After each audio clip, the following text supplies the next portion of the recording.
ప్రస్తుతం విశాఖ బీచ్లో మనం ఉన్నాము. రాత్రి పాక్ ఆక్రమిత కాశ్మీర్ దాదాపుగా అటాక్స్ జరిగినాయి. 9 చోట్ల 9 స్థావరాలపై ఇండియా దాడి చేసింది. భారత్ దాడి చేసిన దాంట్లో 3 తీవ్రవాదులు హతమైనట్టు, అలాగే ఒక 12 మంది తీవ్ర గాయాలు పాలైనట్టు తెలుస్తోంది. ఈ సమాచారం మేరకు ఇప్పటికే మొత్తం విశాఖపట్నం అంతా కూడా ఒక్కసారి అలర్ట్ అయ్యింది. దాదాపుగా అందరూ కూడా ఒక పక్క చూస్తే కనుక మొన్న పహల్గాం దాడిలో చనిపోయిన చంద్రమౌళి కుటుంబ సభ్యులు కూడా ప్రస్తుతం దీనికి సంబంధించి అయితే కనుక వాళ్ళు కూడా ఒక థ్యాంక్స్ చెప్పే పరిస్థితి అయితే కనిపిస్తుంది. ఇక్కడ మనం చంద్రమౌళికి సంబంధించి ఆయన రెగ్యులర్గా వాకింగ్ ట్రాక్ దగ్గర ఉన్నాము. అక్కడ అలాగే ఎవరైతే ఆయన సహచరులు చంద్రమౌళి సహచరులు వాకింగ్ చేస్తారో వాకర్స్ క్లబ్ వాళ్ళతో పాటు మనం ఉన్నాం. ఒకసారి వాళ్ళతో మాట్లాడదాం.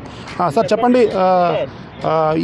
అంటే రాత్రి జరిగిన దాడిలో మొత్తం ఇప్పటికీ అయితే కనుక ఒక 3 చనిపోయారండి పాకిస్తాన్ సంబంధించి, 12 మంది గాయపడ్డారు. సో ఎలా అనిపిస్తుంది? చంద్రమౌళి మొన్న చనిపోయిన ఘటన కూడా మీకు తెలుసు, ఒక్కసారి దేశం వెలిగిపడింది. మా ప్రియమైన చంద్రమౌళి గారు అండి, వాకర్స్, మా క్లబ్లో ఫ్రెండ్స్ వాకర్స్ క్లబ్లో మెంబర్ అయినా డైలీ వాక్ చేసేవాళ్ళం. ఆయన పోయారంటే చాలా బాధ. ఆ రిటాలిటేషన్ ఊరుకోకూడదండి, వాళ్ళని ఊరుకోకూడదు, ఇంకా వేయాలి, ఇంకా ఇంకా ఇంకా ఇంకా అటాక్స్ చేయాలని నా పర్సనల్ అభిప్రాయం. వైజాగ్ వస్తాడు, రమ్మనండి, అయ్యో రెడీగా ఉన్నాయి నేవీ షిప్స్, ఏ ఇబ్బంది లేదు. సబ్మెరీన్స్ అండర్ వాటర్లో ఉంటాయి, మనకేం భయం లేదు. జనాలు ప్యానిక్ అవ్వాల్సిన పని లేదండి. గట్టిగానే అటాక్ ఇవ్వాలని నా కోరిక. భారత్ గట్టిగా ఎదురుదాడి చేయగలని నమ్ముతున్నారు మీరు? ఎస్, ఖచ్చితంగా చేయగలుగుతాం. భారత్ చేయలేకపోవడం ఏంటండి, వీఆర్ పవర్ఫుల్. అలాగన్నా పాకిస్తాన్ దగ్గర ఎప్పుడో ఓల్డ్ F-16 ఉందండి, మన దగ్గర రాఫెల్ ఉన్నాయి. ఒకసారి టార్గెట్ ఇది క్లిక్ చేసారంటే ఫైర్ అవుట్. అందులో ఏం తేడా ఉండదండి. వీళ్ళు క్యాపబుల్, ఇండియా ఇస్ క్యాపబుల్. జై భారత్. మీరేం చెప్తారు? వందే మాత్రం. అందరూ ఇటువంటి క్రైసిస్ పరిస్థితుల్లో అందరూ యునైట్గా ఉండి ఫేక్ న్యూస్ని స్ప్రెడ్ చేయకుండా ఉండాలని నా మనవి. ఎందుకంటే అక్కడ ఇది అయిపోయింది, ఇక్కడ 9 అన్నది కాదు. ఒరిజినల్గా ఏం జరుగుతుందో దానికి మనం ప్రాముఖ్యత ఇవ్వాలి తప్ప ఫేక్ మీద ప్రాముఖ్యత ఇవ్వకూడదు. ఇక్కడ చంద్రమౌళి మా beach walkers friends association member. ఈ అసోసియేషన్ ఉండే ఆయన చాలా కార్యక్రమాలు చేశాడు. అటువంటి వాడు మా సడన్గా అలాగా ఉగ్రదాడిలో చనిపోవడం చాలా విచారకరము. అటువంటిది ఇంకెవరికి జరగకూడదని మనవి. ఇప్పుడు ఈ పరిస్థితుల్లో మాత్రం అందరూ యునైట్ అయి ఉండడం మంచిదని నా ఉద్దేశం. Thank you. సార్, రాత్రి జరిగిన దాడి గురించి మీరు ఏం చెప్తారు? రాత్రి జరిగింది నాకు తెలియదు. ఇక్కడికి వచ్చేసాం, మార్నింగ్ వాక్కి వచ్చేసాం. ఏం జరిగిందో నాకు ఎగ్జాక్ట్గా తెలియదు. అలా దారి జరగడం మాత్రం వాళ్ళు కోరిండి కవ్వింపు చేయలే, దానివల్ల వాళ్ళే నష్టపోతారు తప్ప భస్మాసుడు హస్తంలాడిది వాళ్ళకే నష్టం తప్ప మనకి భారతదేశానికి ఏమి ఉండదు. This is my opinion. Chandramouli మీ సహచరుడు, దాదాపు ఉదయం అయితే కనుక తెల్లారి గుడ్ మార్నింగ్ చెప్పుకొని వాకింగ్ చేసుకునే పరిస్థితి ఉండేది. ఇప్పుడు ఆయన మనలో లేరు, మన మధ్యలో లేరు. సో ఇప్పుడు మీరేమనిపిస్తుంది? ఇవాళ దానికి సంబంధించి రివెంజ్ తీర్చుకోవడం అనిపిస్తుందా ఇవాళ మన భారతదేశం దాడి? రివెంజ్ అంటే మరి తీర్చుకోవాలండి. ఎందుకంటే ఇప్పుడు మన ఒక రకం చూడండి, మన భారతదేశం తాను మన సెక్యూరిటీ తాలూకు వైఫల్యాన్ని కూడా మనం ఇందులో గుర్తుంచుకోవాలి. ఎందుకంటే జమ్మూ కాశ్మీర్ వెళ్ళిన టూరిస్టుల మీద వాళ్ళు అటాక్ ఇచ్చారంటే మన వాళ్ళు సహాయ సహకారాలు అందించుకొని అవతల అలా మన దేశంలోకి వచ్చి అటాక్ ఇచ్చాడండి. ఇది దాన్ని మనం ఖండించాలి. మొదటి ఏంటంటే మనకి అక్కడైతే ఎవరైతే సెక్యూరిటీ పెట్టాలో అక్కడ ఉన్న అందరినీ సస్పెండ్ చేయాలి నా ఉద్దేశం. ఈ ప్రధానమంత్రి గారు అక్కడ ఎవరైతే సెక్యూరిటీ పెట్టాలందరూ వాళ్ళందరినీ సస్పెండ్ చేసి వాళ్ళకి ఏ యొక్క బెనిఫిట్ లేకుండా చేసేయాలి. ఎందుకంటే పరాయి దేశం నుండి వచ్చి టూరిస్టుల మీద అటాక్ ఇచ్చి ఎంతమంది చనిపోవడానికి కారకుడు అయ్యాడంటే మా చంద్రమౌళి గారి మా ఉదయం చూసాం, మరుసటి ఊరేళ్ళు వస్తామని చెప్పాడు. మంచి ఆ తర్వాత మేము అతనిలా చనిపోయిన వార్త ఆలకించాం. ఎందుకంటే ఇలాంటి ఎంతమంది ఉన్నారండి, అందువల్ల ఫ్యామిలీ కొత్తగా పెళ్ళి అయిన వాళ్ళు ఉన్నారు. అందులోనూ టూరిస్టుల మీద అటాక్ ఇచ్చారంటే మనకున్నటువంటి సైనికులు ఇంత పోషిస్తున్నాం, వేల కోట్లు ఇచ్చి పోషిస్తున్నాం. వాళ్ళు మనకు ఇచ్చిన సెక్యూరిటీ ఏంటి? అటువంటి దాన్ని మనం పూర్తిగా ఖండించాలా. వాళ్ళు ఏంటంటే ఈ పాకిస్తాన్ వాళ్ళు ఏదో కావాలని కవ్వింపు చర్యగా వచ్చి మొదటి నుండి జరుగుతూనే ఉన్నది. కొన్ని వందల సంవత్సరాలు మనం 78 సంవత్సరాలు అండి ఇప్పుడు నుండి చూస్తూనే ఉన్నాం. పాకిస్తాన్ అటాక్ ఇస్తానన్నారు. అలాగనే గాజీ సబ్మెరీన్ గురించి మనకు తెలుసు, ఇవన్నీ తెలుసు. అయితే ఇటువంటి అటాకులు మనం ఆలోచించి మనం ఎందుకు సహనం వహిస్తున్నామో తెలియట్లేదు. ఇన్ని జరిగేటోడు అంత కవిసరిగా వచ్చేటోడు అంటే వాడి దేశం తిండి ఉండొచ్చు ఉండకపోవచ్చు, వాడు మన మీద ఆధారపడదని ఆలోచన ఉండొచ్చు వాడికి. సార్ ఇప్పుడు చంద్రమౌళి గారు మన మధ్య అయితే లేరు. సో ఇప్పుడు ఆయన ఇప్పుడు రివెంజ్ అటాక్ అని మనం అనుకోవచ్చా? ఇప్పుడు భారత్ దాడి చేసింది, 3 తీవ్రవాదులు చనిపోయారు. సో దాన్ని మనం ఏ విధంగా చూస్తాం? ఏమింది మనం చెయ్యాలి. మనం మనిషిని భారతదేశంలోకి వచ్చి వాళ్ళు ఎక్కడి నుండి వచ్చి పరాయి దేశం నుండి వచ్చి బార్డర్లోకి వచ్చి మనం చంపేసి అన్నీ చేసే వ్యక్తి వచ్చి మనం కాము కూర్చుంటే ఎలాగా? మనం కాము కూర్చోకూడదు. మన రివెంజ్ తీర్చుకోవాలి. వీలైతే సర్వనాశనం చేయాలి. ఆ దేశం పాకిస్తాన్ పూర్తిగా నాశనం చేయాలి. ఎందుకంటే మనం ఇచ్చేసి మ్యాప్లు ఉండకుండా చేయాలి. మనం ఎప్పుడైతే వాళ్ళకి డివైడ్ చేసి ఇచ్చామో ఆ భాగాన్ని మళ్ళీ మనం చేసి మనం కలుపుకొని మన పరిపాలన తెచ్చుకోవాలి. అది చేసుకుంటే అంత రివెంజ్ చేసుకుంటే కానీ అవదు. ఎందుకంటే వారిలో యుద్ధం చేశారు, చనిపోయారంటే వీళ్ళు చంపుకుంటారు, వాళ్ళు చంపుకుంటే అది దైవదేనం అది. కానీ టూరిస్టుల మీదే యాక్చువల్లీ వాళ్ళు చేశారంటే చాలా అసలు దాన్ని పూర్తిగా ఖండించాలి. మనం టూరిజం చేసిన పూర్తిగా ఖండించి నా ఒపీనియన్ సార్. అంతే సార్ మీరు చెప్పండి. మనం విశాఖపట్నంలో ఉన్నాం, కేటగిరీ 2లో ఉన్నాం. ఒక రకంగా చెప్పాలంటే థ్రెట్ మనకు కూడా ఉంటుంది. దేశం మొత్తం మీద 23 మెయిన్ ప్లేసుల్లో విశాఖపట్నం అనేది ప్రైమరీగా ఉంటుంది. సో మీరేమంటారు? ఇవాళ జరిగిన అటాక్ అనేది ఎలా చూస్తారు మీరు? ఈరోజు జరిగిన అటాకు కేవలం వాళ్ళు శక్తి గురించి వాళ్ళకి తెలుసు, వాళ్ళకి శక్తి లేదని సంగతి కూడా తెలుసు. కానీ దీని వెనకాల ఏదో దేశం వాళ్ళకి సపోర్ట్ చేసి వాళ్ళని పురుగొలిపి ఉసుగొలిపి మన భారతదేశం మీద గొడవ చేస్తే మనం ఆ గొడవలో అటాక్ చేస్తే అప్పుడు వాళ్ళు లబ్ధి పొందొచ్చని చూస్తున్నారు. కానీ మనకి చాలా శక్తి ఉంది. ఒకప్పుడు శక్తి వేరు. 72లో మేము ఇక్కడ వారు జరిగేటప్పుడు మేము ఇక్కడ ఉన్నాం. 72లో వారు జరిగేటప్పుడు ఇలాగే పోలేదు. 71లోనే జరిగింది. కరెక్టే. 71లో నేను ఆగస్టులో జాయిన్ అయ్యాను, డిసెంబర్లో జరిగింది.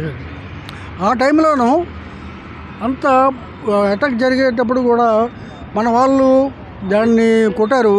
కానీ ఇప్పుడు ఇంకా చాలా బలమైన శక్తిగా తయారయ్యారు కాబట్టి ఎవరు ఏమీ చేయలేరు. కాబట్టి వాళ్ళు ఈ తాలూకా ప్రయత్నాలు మానుకొని సైక్యతగా ఉంటే మంచిది, లేదంటే వాళ్ళే నష్టపోతారండి. సార్ మీరు చెప్పండి. భారత్ దాడి చేసింది, 3 చనిపోయారు అందులో తీవ్రవాదులు. సో ఇంకా నష్టం ఉండొచ్చు అంటున్నారు. 12 మంది గాయపడ్డారు అంటే అవతల పక్క వాళ్ళు. సో మరి ఏం చేస్తారు? మన భారతే ఇక్కడ చాలా బలమైంది అండి. ఇప్పటికీ అమెరికాతో ఈక్వల్గా ఉన్నాం మనం. పూర్వం అయితే మనకి సపోర్ట్ ఎవరితో కావాలా? ఇప్పుడు మిగతా దేశాలు ఏమైనా కామెంట్ చేస్తాయేమని ఆలోచించి ఆచితూచి మనం అడుగు వేస్తున్నాం. అందుచేత పాకిస్తాన్ జాగ్రత్తగా ఉంటే మంచిదని నా ఉద్దేశం. సార్ మీరు చెప్పండి సార్. అసలు రాత్రి భారత్ దాడి చేసింది పాకిస్తాన్ మీద. 9 చోట్ల స్థావరాల మీద దాడి చేసింది. అందులో 3 పాకిస్తానీస్ చనిపోయినారు. అందులో తీవ్రవాదులే చనిపోయారని చెప్పేసి ఇప్పటిదాకా ఉన్న సమాచారం. సో పెహల్గాం దాడికి ఇది రివెంజ్ అని మీరు అనుకుంటారా? ఇది రివెంజ్ కాదండి. ఒక విధమైన సానుభూతిగా మోదీ గారు స్లోగా ఆయన మూమెంట్ ఇస్తున్నారు. ఎంతవరకు వాళ్ళు రియలైజ్ అవుతారని. I'm from X Indian navy. I join 2 wars. I'm 2 war hero, 1965 and 1971. The ship Ghazi was destroyed, Pakistani ship, by my ship only, INS Rajput. Okay, I was. నా పేరు ఎల్ వెంకట్రావు అండి, X Indian navy. I join in 1965. So అప్పుడు పరిస్థితులకి ఇప్పుడు పరిస్థితులకి India బలం ఏ విధంగా ఉందంటారు? It's almost you can say higher than what olden days you can say. It's improved comparatively the previous organization of the government, and this government is taken up more supporting to the defense and to the nation. And what about the strength of Pakistan and India, sir? The strength is not the criteria, because the humanity, what we have, the strategy of our armed forces is much stronger than them.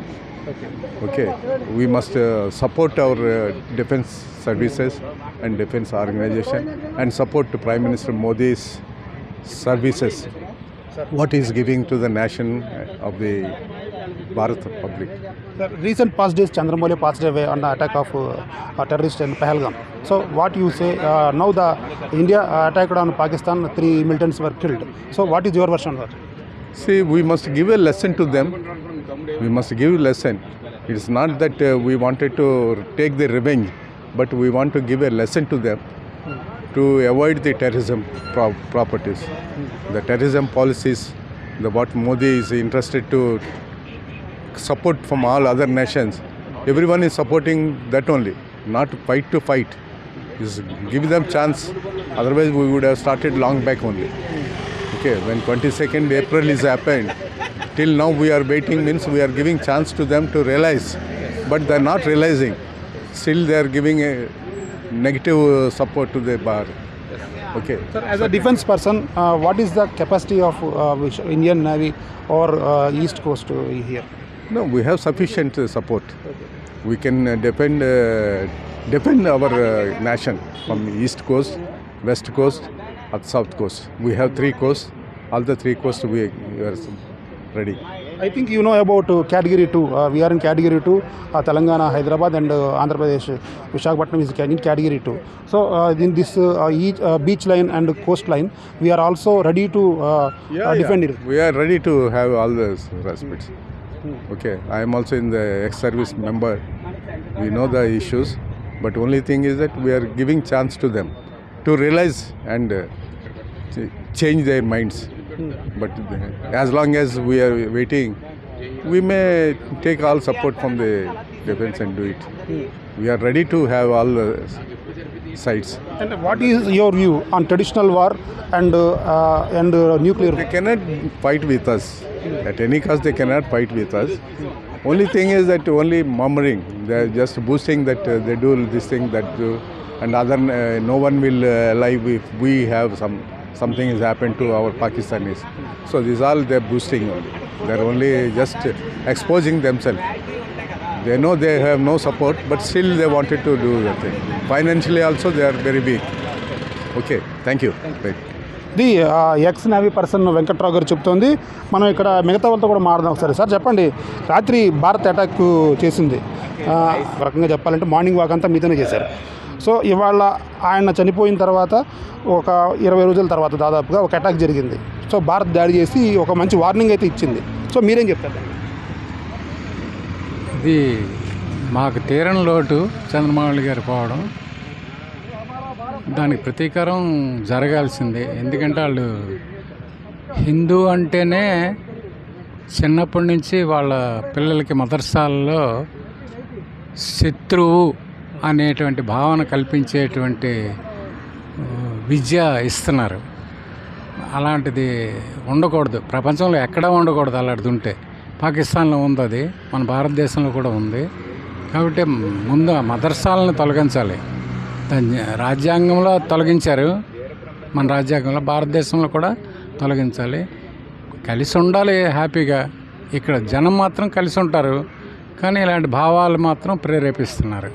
అది తప్పది, అంతే. మరి మీరేం చెప్తారు? చంద్రబాబు గారికి సంబంధించిన పార్ట్లో అయితే మీరు ఒక పార్ట్నర్గా ఆయన ఉన్నారు కాబట్టి, వాకింగ్ పార్ట్నర్గా ఉన్నారు కాబట్టి, సో మీరేం చెప్తారు? చెప్పండి సార్. ప్రభుత్వం తీసుకున్న చర్యలు సక్రమంగా ఉన్నాయి, సరైన చర్యలు తీసుకుంటున్నారు. ఇది కంటిన్యూ చేయాలని కోరుతున్నాం. నెక్స్ట్ ఈ దాడి, ఇలాంటి దాడుల వల్ల పాకిస్తాన్ ఏం నేర్చుకుంటుంది అంటారు మీరు? సరే, ఇది ప్రస్తుతం వాకర్స్ అంటే చంద్రమౌళితో పాటు సహచరులుగా ఉన్న చాలామంది మనతో పాటు వాళ్ళు చెప్పింది. ఇక్కడ మనం చూస్తున్నాం ఈ బోర్డు, ఇక్కడ health wealth walk your way to health అని చెప్పేసి ఇక్కడ ఉంది. ఇది beach walkers friends association. Sir మీరు చెప్పండి, చంద్రమౌళి గారు ఇదే వాకింగ్ ట్రాక్లో వాక్ చేసేవారు. సో మార్నింగ్ అయితే ఇక్కడికే వచ్చేవారు, మీ అందరితో పాటు వాకింగ్ చేసేవారు. ఆయన మన మధ్యలో అయితే లేరు. సో మీరేం చెప్తారు? ముందు చంద్రమోహన్ గారికి మా నివాళులండి. ఎందుకంటే పహల్గామ్లో మా నడకలను చేసే మనిషి ఒకరు కనబట్టలేదు. మాకు చాలా బాధాకరమైన విషయం. నెక్స్ట్ మన ఇండియా, భారతదేశాన్ని వాళ్ళ రక్షణ శాఖ మంత్రి రెచ్చగొడుతున్నాడు. మనం యుద్ధానికి వెళ్తున్నట్టుగా ప్రతిసారి స్టేట్మెంట్ ఇస్తున్నాడు. అలాంటప్పుడు నిన్న కూడా దాడి చేసింది వాళ్ళే రాత్రి. అలాంటప్పుడు మనం ఏ యాక్షన్ తీసుకున్నాం? 5 యాక్షన్ తీసుకున్నాం, బాగానే ఉన్నాయి. ప్రాణానికి ప్రాణం, నష్టం. మనకి ఆర్థికంగా దెబ్బ కొట్టారు కాబట్టి వాళ్ళు ఆర్థికంగా దెబ్బ కొట్టాం, మన ప్రాణానికి దెబ్బ కొడతాం కాబట్టి మనం ప్రాణం పోతాయి. 20 కోట్ల జనాలు, 140 కోట్ల జనాలు, మందు 20 కోట్లు పోతారు, మొత్తం నాశనం అయిపోతారు పాకిస్తాన్ అండి. దానికి మాత్రం మనం రెడీగా ఉండాలండి. 20 కోట్ల జనాలతో మనం ఏం చేయగలం? 142 కోట్ల జనాలు పట్టుకుని ఒక 20 కోట్లు మనం పోతాం. 20 కోట్లు అది మ్యాప్ అయిపోద్ది. అది మ్యాప్ ఒకసారి మ్యాప్ పోయింది. పాకిస్తాన్, తూర్పు పాకిస్తాన్, పశ్చిమ పాకిస్తాన్ మ్యాప్ పోయింది. అది బంగ్లాదేశ్కి ఏర్పడ్డది. ఈరోజు మొత్తం పాకిస్తాన్ మ్యాప్ పోద్ది, బంగ్లాదేశ్ కూడా మ్యాప్ పోద్ది. అది మా ఉద్దేశం. అది ఇది చెప్తోంది. ముఖ్యంగా భారత్ ఎట్టి పరిస్థితుల్లో వెనక్కి తగ్గదు. ఒకవేళ కానీ నిజంగా సాంప్రదాయ యుద్ధం కానీ చేస్తే ఇక్కడ 140 కోట్ల భారతీయులు ఉన్నారు, అక్కడ 20 కోట్ల మాత్రమే పాకిస్తానీలు ఉన్నారు. ఒక్కసారి గట్టిగా తుమ్మితే మొత్తం వీళ్ళందరూ కూడా చనిపోయే పరిస్థితి, ఒక్కసారి తాము ఏదైనా చేస్తే వీళ్ళందరూ కూడా నాశనమయ్యే పరిస్థితి ఉంటుంది. కాబట్టి ఇట్టి పరిస్థితుల్లో భారత్ వెనకడుగు వేయదని ఇక్కడి చంద్రమౌళికి సంబంధించిన ఎవరైతే ఈ వాకర్స్ క్లబ్ ఉందో వాళ్ళందరూ కూడా ఏకకంఠంతో చెప్తున్నారు, ముక్తకంఠంతో వాళ్ళు వాదిస్తున్నారు. ఏదైనప్పటికీ ఇలాంటి దాడులు ఖచ్చితంగా అందరినీ ఎవరిని కూడా అంటే సంసిద్ధంగా అయితే చేస్తాయి తప్ప భయపెట్టవు అని చెప్తున్నారు.